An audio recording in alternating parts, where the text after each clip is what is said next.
Do you know what is the full form of COVID-19? Well, your answer might be I don't know. मुझे ही नहीं पता. Answer ना पता होना is not a crime, but simply saying I don't know is not an option. चलिए आज हम सीखेंगे I don't know कहने के 25 स्मार्ट इंग्लिश फ्रेजेस और किसी मोमेंट को कैसे जीते आंसर ना पता होने पर भी. तो फिर देर किस बात की, लेट्स लर्न.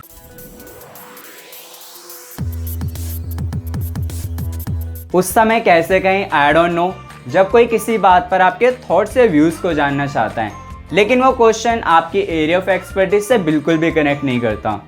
उस समय आप कुछ इस तरह के सेंटेंसेस यूज़ कर सकते हैं. I am not the best person to answer this.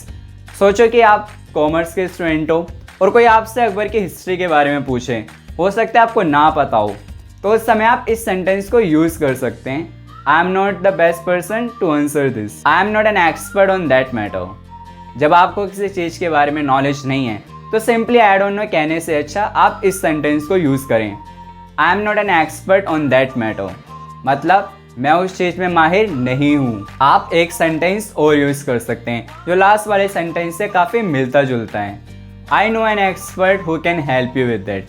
मैं एक विशेषज्ञ को जानता हूँ जो आपकी इसमें मदद कर सकता है. I know an expert who can help you with that. I have been wondering the same thing.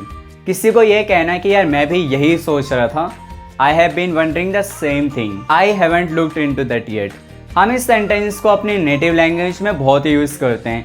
जब उनसे कोई सवाल पूछ ले और हमें नहीं पता होता तो अक्सर हम कहते हैं यार मैंने इसके बारे में पढ़ा नहीं है या मैंने कोई इन्वेस्टिगेशन नहीं की है. तब आप इस सेंटेंस को यूज़ कर सकते हैं. I haven't looked into that yet. मतलब अभी तक मैंने इस बारे में पढ़ा नहीं या रिसर्च नहीं की है. आप कुछ फनी एंड विटी वेज से भी आई डोंट नो कह सकते हैं जो कि आपको काफ़ी कूल बनाएगा. You are too young to know. किसी को ये कहना कि अभी तुम बहुत छोटे हो जानने के लिए, आपको आंसर नहीं पता या देना नहीं चाहते, उस समय आप इस सेंटेंस को यूज़ कर सकते हैं. You are too young to know. I will tell you when you grow up. कोई किड या आपका जूनियर कोई आपसे सवाल पूछे और आप देना नहीं चाहते, तब आप इस फ्रेज को यूज़ कर सकते हैं. जब तुम बड़े हो जाओगे तब बताऊंगा. I will tell you when you grow up. What's in it for me if I tell you the answer. इसमें मेरा क्या फ़ायदा अगर मैं आपको उत्तर दे दूंगा तो. What's in it for me if I tell you the answer. It's an eternal mystery nobody knows. यह एक अनंत रहस्य कोई नहीं जानता. These are very smart replies but don't use at formal places. Even if I knew the answer, I would never tell the likes of you. ऐसा इंसान जो बहुत ही ज़्यादा इरिटेट करता है अपने यूजलेस क्वेश्चन से, ये सेंटेंस आप उस व्यक्ति के साथ यूज़ कर सकते हैं. But that's a very rude way. Even if I know the answer I would never tell the likes of you. अगर मुझे पता भी होगा ना तब भी आप जैसे को कभी नहीं बताऊंगा. I find that question offensive. वह क्वेश्चन मुझे अपमानजनक लगता है. यह सेंटेंस आप एक सीरियस कंडीशन में भी यूज़ कर सकते हैं. कोई क्वेश्चन आपके सेंटिमेंट्स को हर्ट करता है तो आप इस सेंटेंस को वहाँ पर यूज़ कर सकते हैं. I find that question offensive. जब आपसे कोई क्वेश्चन पूछे और आपको आंसर नहीं पता but you should know the answer, ऐसे सिचुएशन में कैसे कहें I don't know. These are some sentences you can use them. That's a good question and I want to get you the right information. Let me get back to you by end of the day. ये sentence हमारे teachers और professors बहुत use करते हैं जब भी उन्हें किसी क्वेश्चन का आंसर नहीं पता होता. वो अक्सर इसको प्रेफर करते हैं. That's a good question and I want to get you the right information. Let me get back to you by end of the day. I look into it and get back to you what I find. मतलब किसी को ये कहना कि मैं आपको ज़रूर बताऊंगा छानबीन करके मुझे क्या समझ में आया. ऐसा कई बार होता है हमें किसी क्वेश्चन का आंसर नहीं पता होता लेकिन हम देना जरूर चाहते हैं, भले ही देर से दें. उस समय आप इस सेंटेंस को यूज़ कर सकते हैं. I look into it and get back to you what I find. I am not sure but I will find out and let you no.